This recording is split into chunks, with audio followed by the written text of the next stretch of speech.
pretty cool to be able to come back here and tell a little bit about this story from a group of people who I know kind of know what this means, and other startup founders and other things. And I don't have a ton to say, but you know, I'm about to embark with my team on another endeavor. We're being both acquired for our product and as an acqui-hire, right? So we're being acquired by Dauntless Software, and Dauntless is the maker of the point of sale system Corona. Corona does about 40% of all the retail transactions dollar amounts in the state of Washington. So 40% of all retail transactions go through Dauntless, and so that's pretty cool. The bigger thing, though, is that there's a lot of founders up here pitching. There's people in the room. There's people who are thinking about these things. And a couple tips from someone who's now just walked a little bit of this path. I haven't walked a ton of it. I would not say that I would consider myself to be extremely successful. All I've done is just worked hard, right? But the number one thing is that you have to have good people that you can surround yourself with. And you have to have people that you're willing to basically put, what was told to me was, your co-founders, you should be willing to trust them with your children's lives, right? So that's kind of like really what you're talking about. So over here, we have a gentleman named Glenn, and Glenn is my front-end developer. He's not a particularly social person, so he's super embarrassed right now. But Glenn, I wanted to say thank you. We worked hard over the past couple years. We still got work to do, but man, it's been great, so thank you. The next thing is that at these sorts of events, there's a ton of people in this room who are going the same direction as you, or are looking to do something, or whatever else. So if you're a founder, or if you're someone who's looking to get going in a startup or any industry, you need to be coming to events like this one. And the Activate Now guys, awesome. Thank you for putting this on. Lee, Vince, thank you, it's great. If you're a founder, you need to be coming to these things, and you need to be talking to people. And I know, especially like for me as a software guy, it's pretty uncomfortable to just be like, I guess I'm gonna talk to people about my thing. But you gotta get over that, because frankly, the world doesn't give a shit if you're scared. So you gotta get over that. And the third thing, I guess, is, man, it's a grind. There's no shortcuts. It's not easy. I don't think it ever will be. If you did get it easily, then congratulations. But you need to find people who you can truly trust, who you can rely on. You have to be coming to these sorts of events. You have to be making connections with the people of these things. And you got to keep your head down, and the grit is what will get you through. So that's my advice. Take it or leave it. Excellent. Have a great day. Thanks, guys. About 15 years ago as the company Caviar Gold. We expanded in HempFest, and we have our own stage, and we started Cavi Gold Records. We were the first brand to shift into an apparel brand and get commercials on TV with our branding. So we were the first cannabis brand on TV with our logos. We have focused mainly on attaching music to products at first. So you buy a joint, you get a song. So we've attached music to everything, and that made us move into more marketing. So we made augmented reality.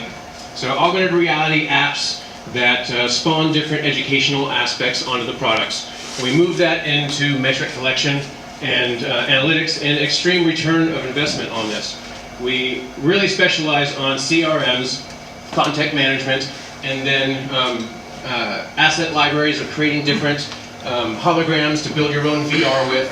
But our main thing is attaching artificial intelligence to augmented reality, so you can talk to an automated holographic bud tender and ask him about the product, and he tells you everything about the product right there in the store.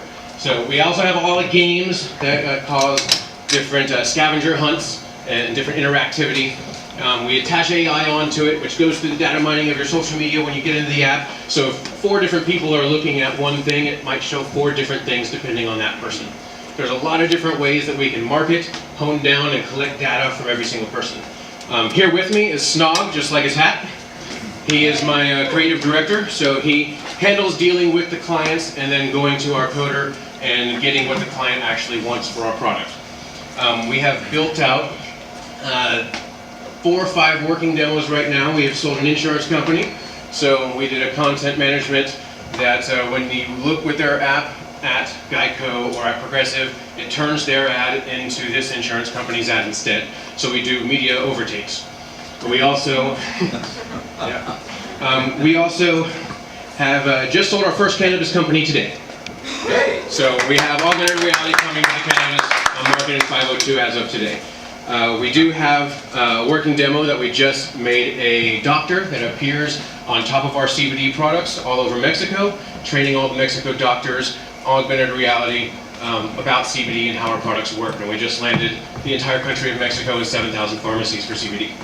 So we are working really extremely hard on bringing artificial intelligence and augmented reality together so that you can have companions and pets to talk to and play with, all different games that you can work with. And now we are mixing that, entertaining the idea of really mixing it heavily with the cannabis world on top of everything else we're doing. We'll turn over to Snog and let him add his 2 cents. Hi, how's everybody doing? Yeah. All right. Well, so I try not to go over anything that Scott already went over, but the deal is with augmented reality, what we're trying to do, basically, without trying to sound like a jerk or anything, literally every business that we've heard here tonight, or we probably will here, we could help that business with the product we're offering. There's so many different layers. I could talk about it forever ad infinitum. I don't think I've run out of it yet, but so what we're offering is basically a mixed reality, a mixed media marketing company. So we can take, there's so many different avenues that you can go with it, but basically we're going to be using augmented reality, virtual reality, and these different implements to help market companies.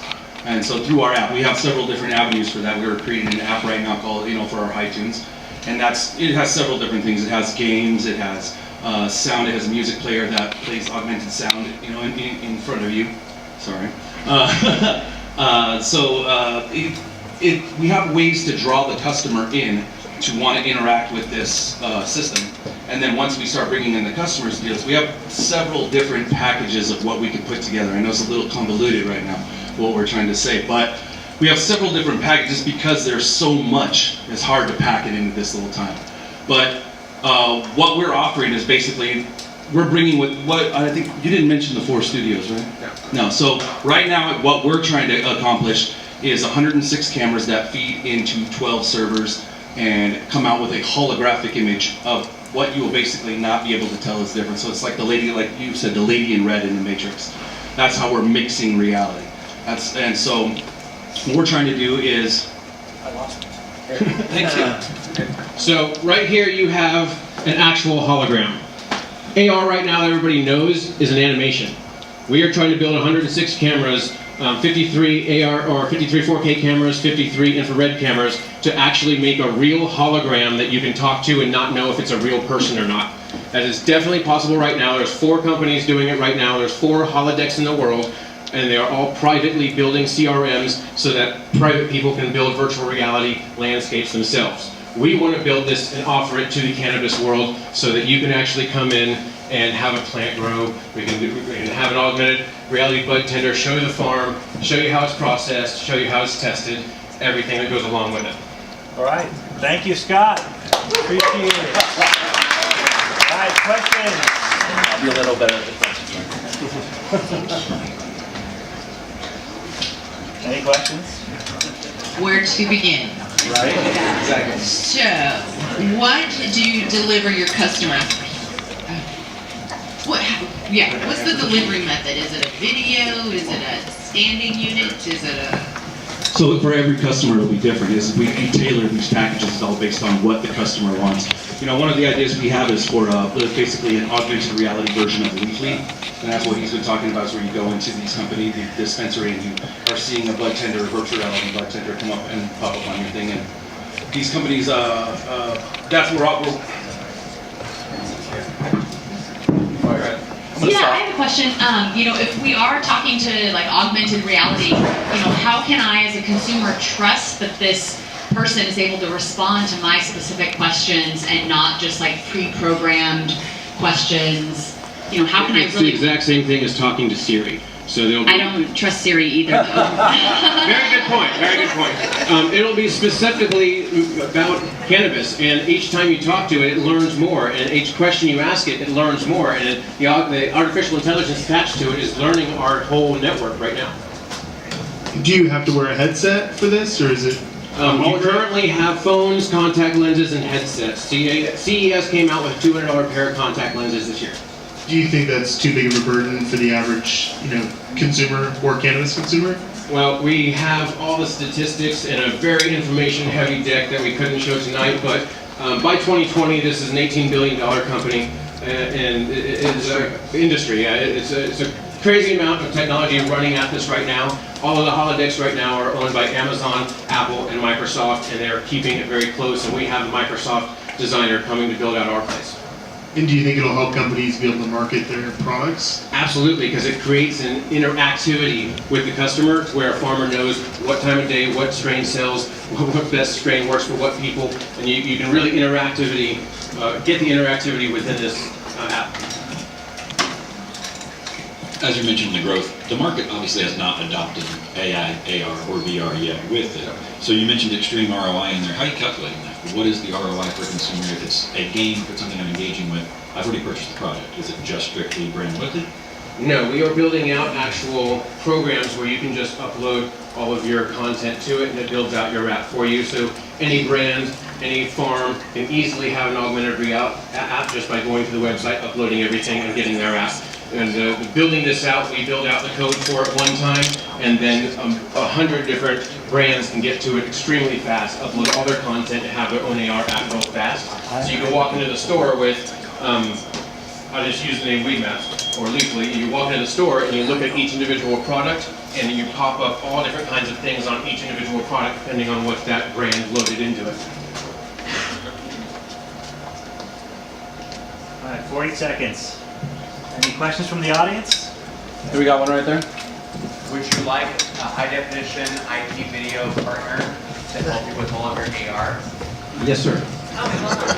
Nice. You said there was 4 companies that are doing this. Where are they located? There's 2 here at Microsoft. There is San Francisco and LA. So there's no one internationally in India or China or Singapore or anywhere else? There's only one coder that's been able to put 106 cameras into 12 servers down to one program, making a live hologram filmable. And that coder is here at Microsoft. Next is Katrina Golkowski from Cascadia Air. Give it up for Katrina, everybody. Thank you. This is about a cannabis. A farmer spent 6 to 8 months patiently monitoring light, nutrients, water to produce this product. But the farmer faces a problem. How do you get it to market? There's a lot that can happen to this perfect bud. If it gets too hot, bad bud. If it gets too cold, bad bud. Pesticides in storage, pesticides in growth, pesticides in transport. There are bugs, bugs, bugs. Contamination is also an issue. Packaging, storage, transport. How are you going to handle this? Lastly, time. Average shelf life of a bud that you saw in the beginning is months. You got to package it. You got to convince Ikes to put it on the shelf. You have to transport it, and a consumer has to buy it in a matter of months. How are you going to get your perfect bud to the store? You are faced with 2 options. The first is put it on a truck. Trucks break down. So my perfect bud is sitting out on this truck getting cold, getting hot. The second is courier. This guy has to stop for gas. Who here heard about the guy who was transporting cannabis, stopped at the 7-Eleven to fill up for gas and got robbed of his money and his weed? Not the best option. We need to think about the safety of our employees. We need to think about the safety of our product. The safest mode of transportation is plane. My company put your pot on a private plane. I deliver it to regional airports, and you come get it. You don't want to come get it? Hire your courier guy to come get it. Now you are like, wait, this is illegal in the United States of America. It's because my plane company is in Canada. Come fly your cannabis on my planes. Cascadia Air. Once again, thinking about numbers, what is the cost for something like this? Between $14 a kilo and $25 a kilo, depending upon how it's packaged and how you want to transport it and what timeline you want me to fly it on. Are your planes already going to these regional airports, or are you flying specifically to drop off the product? Cascadia Air is an existing air carrier that has a whole passenger base, and the cannabis element is regulated cargo added on. Got it. I personally had a client in Alaska rent a Gulfstream jet from remote Alaska, only accessible by boat or plane, to fly out a load of cannabis lube and flour. Had to be done. Do you see this being viable in the U.S. someday? The reason that I, Katrina, am involved with Cascadia Air in Canada is because I will replicate this model in the United States and be every farmer's hero. Yeah. As legalization continues across the globe, we know Mexico's about to, and Australia. Are you planning to just go big, or what's kind of your plan for ramp up? Depending upon how much you know about the existing market in Canada, actually they're a huge import-exporter, and we have the jets to go to Europe, and we have the jets to go to Mexico, we have the jets to go to Japan, and when people come to their senses, we have the jets to go to LA. You can fly in-state, technically, kind of. We are available for charter in-state. We actually have some customers going from Spokane at harvest time. Yes, in-state. As you move into federal legalization and the world adopting this, how are you going to compete with the fact that this is the distribution model for every major shipping company? And they use already existing flights, and they package deals, and they work with companies that are existing to get product around the world. How does Cascadia Air scale into that space? First and foremost, we are never going to compete with Alaska Airlines or American Airlines.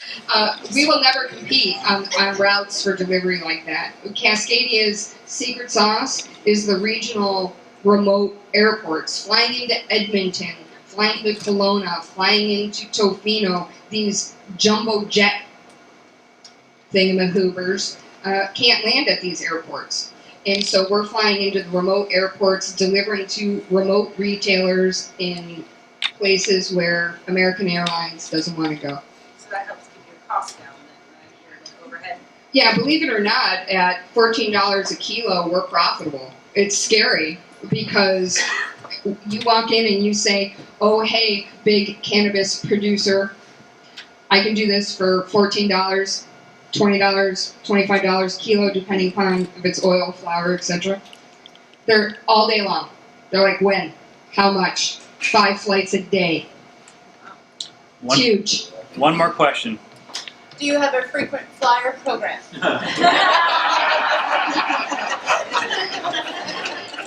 If you want to come fly with me to Tofino as a passenger, most certainly. But I'm sorry, with regulated cargo, I'm the co-pilot. So I got to get my pilot hours for my license. Thank you very much. So my name is Kaylin. I'm the founder and CEO of DataGnome. DataGnome creates distributed sensory and advanced logic sets for commercial growers. This company was really founded on the collision of two things. First of all, my family's been growing cannabis for the Canadian government for about 25 years. And the second thing is the founding team has been working on an IR application to help manage risk for the healthcare sector. So what does DataGnome do? We find ourselves in the realm of agriculture monitoring and control, and we do 2 of the 3 things up here. First of all, what we do is we create sensors. Our really claim to fame is that we were the first to bring consistent BPD monitoring to market. The other thing that we do is cognitive computing, advanced analytics, monitoring, that type of thing. What we do not touch is your controllers, which are basically like smart fuse boxes for large-scale grow ops. So what is VPD? This is really one of our main shticks here. You can think of VPD as a way of understanding if your plant is on the inhale or the exhale. So what do I mean by that? The inhale is when your CO2 is brought into the plant through its stomata and used to create energy for the plant through photosynthesis. So that's light and CO2, right? The exhale is when your plant is sweating. That's like when your plant is sucking up the water from the roots and then it exhales it through the leaves and the buds, etc. Yes, I am saying that we are the first to be able to monitor if your plant is focusing on photosynthesis or nutrient delivery. So this is the DG zone stand here. This is really the magic. This is our first sensor. It collects temperature, humidity, CO2, VPD. And in our 6 active beta sites right now, it covers a 15 by 15 area. This is the DG soil sensor. It sits at the table and helps monitor the soil environment for your plant. It also monitors your nutrient in and out on the table. It helps collect evidence as to whether or not your plant has actually flipped its VPD or not. Because each strain acts differently, right? These are the DG dashboards. We actually brought on one of IBM's top user experience consultants on March 4th, and he is helping us bring this to market. So partnerships, I wouldn't be doing my job if I didn't come up here and tell you how great everything at DataGnome was doing, so I'll kind of let my partnerships speak for themselves. We've got a couple of the different aspects of business up here, manufacturing. We've got 3 partners. We are positioned to be able to assemble ourselves and as well as procure ourselves when we have backup. Our distribution partners have global reach and with mature customer bases that know about DataGnome and want to purchase.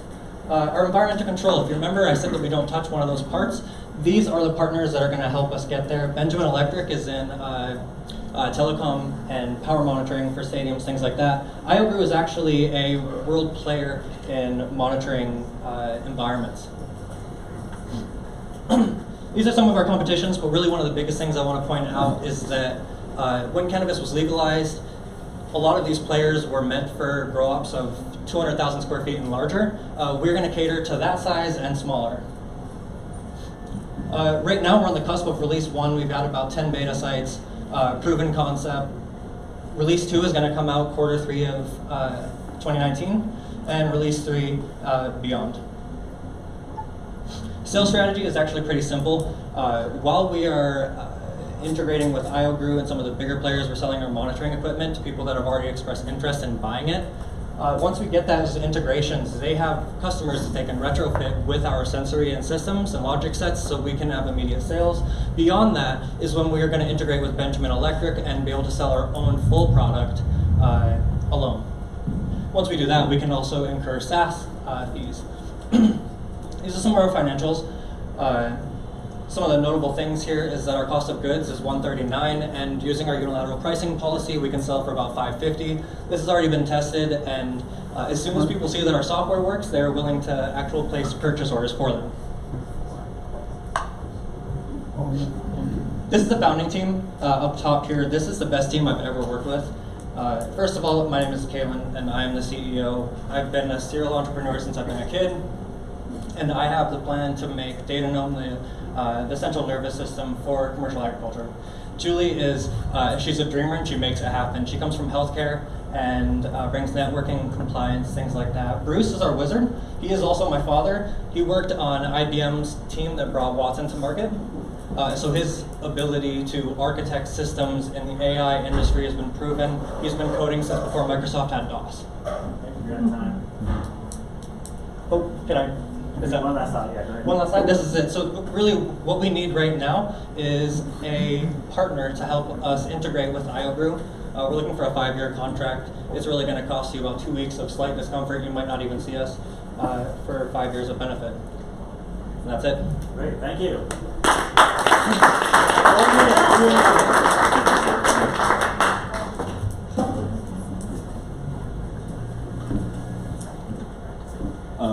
Great presentation. I think you have a good piece there with it. But break down the benefits of this. I know the product now. We know what it kind of does. But sell us. Why do we care that it can do that? Yes. Okay. So First of all, VPD. I mean, why is that important? We do CO2, temperature, relative humidity, those types of things, but really, temperature and humidity are relative to each other. VPD ties in the actual plant, so how hot is the plant? That tells us its behavior in the environment itself. So is it exhaling? Is it inhaling? How it does that is through stomata, and just like our mouths, we can only do one or the other. This allows us to help growers focus their photosynthesis when there's light.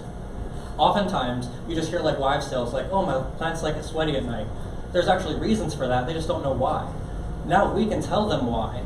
Furthermore, as you're doing things like turning off your lights or kicking on fans, things like that, you don't get the granular data of saying, right here CO2 is at a certain level, but over there it's at a different level. Our ability in AI and understanding these metrics allow us to say, well, let's just turn a fan on over there and push that CO2 to the places where there isn't CO2. Saves them electricity, saves them CO2, nutrients, we can have them focus on those types of things. I love it. No, and I think we're tracking here, but keep in mind, cannabis again. Break it down further. Why do we care? So nutrients and cost of electricity. That's going to be your main costs. We allow those to become more effective. So that's your main ROI? Yes. Does it make the plant bigger, pest resistant, any benefits to the actual growth? Yes, so one of the things that we're looking for in this partner is someone that has really good metrics as to what their yield is currently. It's one of the things we've been missing. So far, we estimate around a 30% increase in yield. Excuse me. But it is huge. And that's why we want someone that is well known, has their own metrics, that is going to allow us to come in and put our platform on it and prove it. And are you selling the software or selling the hardware, like the actual sensors? So both. And that's why it's actually taken us a year to do that. I have the sensor in my pocket right here. The first one. It's just 3D printed, so treat it with love. It's not screwed together. But this is what we sit and code around with a handful of plants all day. And you can actually open that. That flap there is the camera itself. Yeah, and so what it does is it sits right above the canopy or in the canopy and looks at the plants. We recommend being above it so you don't have to play with it that often. But it's that technology in the camera there that we developed for the healthcare industry, pivoted into cannabis. Clarifying, maybe you didn't, this is just a lot of science. Yeah. So can you adjust the temperature controls with your system, or is it just for monitoring? So we alone do monitoring. That's why we Okay. have those partners, and this is IOGrow here. Okay. They allow us to do that. We've also got a partner that isn't in this industry at all, and they want a black label for us. And those logic sets are probably going to take 6 to 8 months to develop. Okay. We're currently in development for them, but our own full system soon. I saw on one of the slides that you store in-house data for 1 year. Is then it like cloud-based backed up for historical data, so they can kind of like learn from mistakes or keep their data? How does it work? Yes, exactly. So when I say 1 year on there, that actual device itself can hold locally 1 year of data. And we do that because a lot of times this data is mission critical. And we come from an industry where you have to be able to run 24/7. So these sensors are what we recommend to put on your backup generators. And they will hold the data for up to a year, and then we'll just sync it to the cloud once you're back online. Okay, that's all the time for questions. First of all, my family's been growing cannabis for the Canadian government for about 25 years. And the second thing is the founding team has been working on an IR application to help manage risk for the healthcare sector. So what does DataGnome do? We find ourselves in the realm of agriculture monitoring and control, and we do two of the three things up here. First of all, what we do is we create sensors. Our really claim to fame is that we were the first to bring consistent VPD monitoring to market. Another thing that we do is cognitive computing, advanced analytics, monitoring, that type of thing. What we do not touch is your controllers, which are basically like smart fuse boxes for large-scale grow ops. So what is VPD? This is really one of our main shticks here. You can think of VPD as a way of understanding if your plant is on the inhale or the exhale. So what do I mean by that? The inhale is when your CO2 is brought into the plant through its stomata and used to create energy for the plant through photosynthesis. So that's like CO2, right? The exhale is when your plant is sweating. That's like when your plant is sucking up the water from the roots and then exhales it through the leaves and the buds, etc. Yes, I am saying that we are the first to be able to monitor if your plant is focusing on photosynthesis or nutrient delivery. So this is the DG zone stand here. This is really the magic. This is our first sensor. It collects temperature, humidity, CO2, VPD. And in our 6 active beta sites right now, it covers a 15 by 15 area.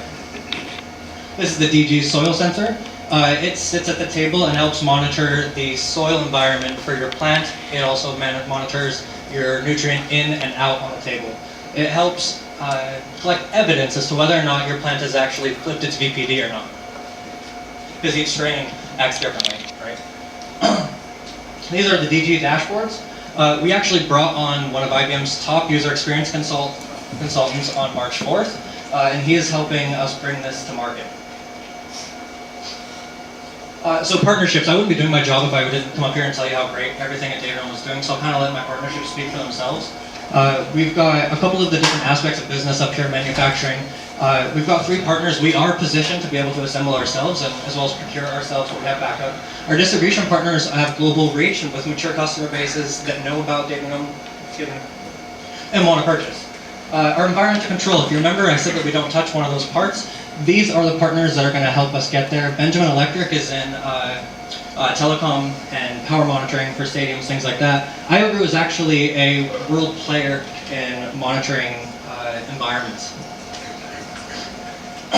These are some of our competitions, but really one of the biggest things I want to point out is that when cannabis was legalized, a lot of these players were meant for grow-ups of 200,000 square feet and larger. We're going to cater to that size and smaller. Right now we're on the cusp of release 1. We've got about 10 beta sites, proven concept. Release 2 is going to come out Q3 of 2019, and release 3 beyond. Sales strategy is actually pretty simple. While we are integrating with IOGRU and some of the bigger players, we're selling our monitoring equipment to people that have already expressed interest in buying it. Once we get those integrations, they have customers that they can retrofit with our sensory and systems and logic sets so we can have immediate sales. Beyond that is when we're going to integrate with Benjamin Electric and be able to sell our own full product alone. Once we do that, we can also incur SaaS fees. These are some of our financials. Some of the notable things here is that our cost of goods is $139, and using our unilateral pricing policy, we can sell for about $550. This has already been tested, and as soon as people see that our software works, they're willing to actually place purchase orders for them. This is the founding team up top here. This is the best team I've ever worked with. First of all, my name is Kaylin, and I'm the CEO. I've been a serial entrepreneur since I've been a kid, and I have the plan to make DataGnome the central nervous system for commercial agriculture. Julie is, she's a dreamer and she makes it happen. She comes from healthcare and brings networking, compliance, things like that. Bruce is our wizard.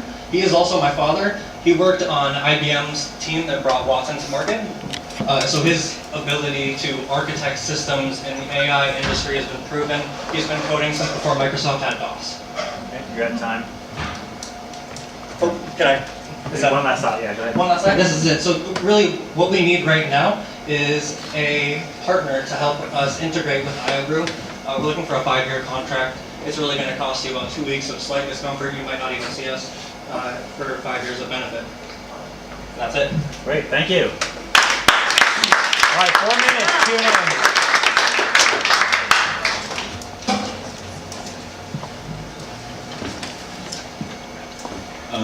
Great presentation. I think you have a good piece there with it. But break down the benefits of this. I know the product now, we know what it kind of does, but themselves, why do we care that it can do that? Yes, okay, so first of all, VPD, I mean, why is that important? We do CO2, temperature, relative humidity, those types of things, but really temperature and humidity are relative to each other. VPD ties in the actual plant, so how hot is the plant?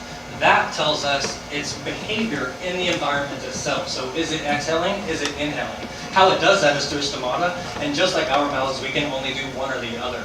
This allows us to help growers focus their photosynthesis when there's light. Oftentimes, you just hear like wives' tales, like, oh, my plant's like it's sweaty at night. There's actually reasons for that, they just don't know why. Now we can tell them why. Furthermore, as you're doing things like turning off your lights or kicking on fans, things like that, you don't get the granular data of saying, right here CO2 is at a certain level, but over there it's at a different level. our ability in AI and understanding these metrics allow us to say, well, let's just turn a fan on over there and push that CO2 to the places where there isn't CO2.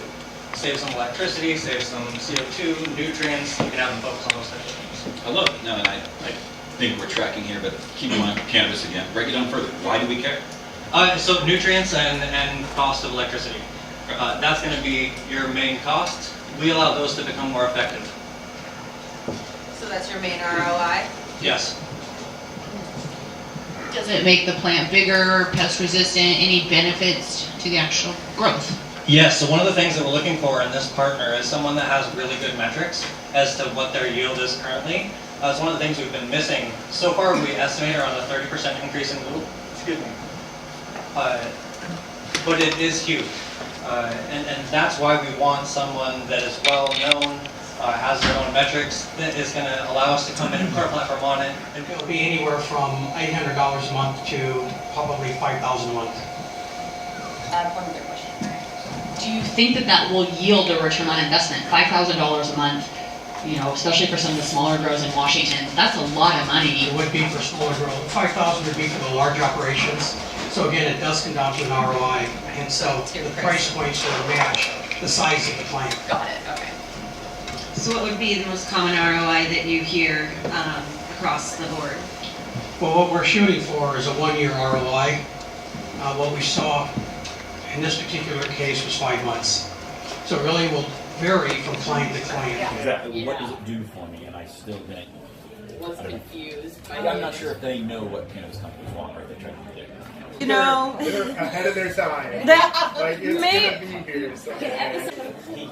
He wasn't able to answer really any of our questions. No, he like kept bailing on the questions. And that's why I didn't push one with him. I guess we should have asked, is the customer required to provide their technology hardware to have the experience? Would anyone invest in that, or can we just? No, I would rather buy like $200 shoes, snowboard gear, I didn't know it was not. contacts. My eyes kept glazing over. I'm like, you have too much going on. The next one. And he's totally right, and he's established on knowledge. Yeah. Absolutely money behind him. Yeah. I would back that. I would invest in that. As far as just a pitch goes, because there was too many. It was again too data heavy. Like, how many people in this room understood every word on every one of those slides? If the answer is zero, that's a bad pitch. And you've identified a problem that eventually, after 3 questions, we've discovered why we cared about. So just cut the rest of the shit. That's your answer. Sell it. But he didn't quite have what it really does yet. He needs one of us in the industry to help that final piece. Oh yeah, that was his last request, was a partnership. What if it doesn't work? What if it really is? Oh great, we know, but it doesn't work. All right, Cascadia Air, Katrina, Bess. That was legit. And she had, hands down, the best presentation of Cannabis in your audience. She have it right fucking now. A pitch with all emojis. I know! I like this is a week ago, my jaw dropped. I have it on film. I thought she was joking. But it was effective. She was funny. I think that the only thing. You guys got 5 minutes. Okay. Have you guys figured out who's going to be your spokesperson? We're on the last one. Yeah, we're on the last one. I think she could have spent a little more time on the needs of actual, clients and how they dealt with it. Yeah. She had a lot of fun lead up. She gave a lot of examples, but I mean, where was a lot of the ROI around those examples? Exactly. Yeah. Or compare costs. Yeah. But at that Alaska story was true. I do have clients flying weed all over because you can't get around Alaska. And Canada is exporting cannabis to, maybe like a dozen countries in the next couple of years. So all that does have to go on a plane, and we'll be plane fulls. It might be if we each had a weed company, all of your lot, your lot, your lot. We're all on this one plane going to Germany. I don't want to skew the pitch, but the customer validation is that Spain called them up and said, "Oh, you don't have a jet here, use ours. We need you." Mm-hmm. So I see that. I mean, and she keeps. That's why she's using emoji. She can't tell you what she needs to tell you. Well, it's 5 minutes too. Yeah. A lot of these guys try to jam tons of shit. The one thing I really liked is that they keep their overhead low by those remote airports. That means a lot. Long term, do we think Cannabinder is better than that as an investor? Do we want to just do a 2-year quick run and then know that we'll never be at the scale of larger companies? The biggest piece for me is she knew the audience. She knew exactly what to say. She knew she didn't need to have a value prop at the end because, hey, we're not really her audience. All she had to do was make a sales pitch to find 3 people. I really appreciated how she approached that. The emoji, you put her in a different room in a different situation and she'll adapt accordingly is my belief. Right. Because they will know the issue. What's the value prop? We need to move fucking weed. $14 a kilo. You can tell her, okay. Probably would have had a more positive experience with us if he had kind of been a lot more engaging and not so dry. That's my fear. It's like you invest in like the team, right? Right. And so that's my only fear is if he couldn't figure out how to tailor anything so a single person understood it. But We get that some being deadhead said, vendor and is trying to pitch this to them, and they're just like glazing over. Data, though, is the second highest investment vehicle in front of cannabis cafes and behind multi-state operators. So it's a huge investment vehicle. But did he do enough to get you guys' backing? All right, 90 seconds. Y'all are live, and you got 90 seconds to come up with My 2 front runners are Cascadia Air and Cannabinder. Who wins the Cannabis Tech Pitch event? Again, for me, I'm not looking for a short-term sell, so I would go Cannabinder because it could be something that ends up on every package, or even just 10 or 20%. Cascadia Air. Yeah, Because they think they have the easiest distribution and exit from market. It's a clearly identified problem. Most growth potential. And quickest. Quickly. Yes. So there gets 2. Cascadia Air. All right. All right. Cascadia Air!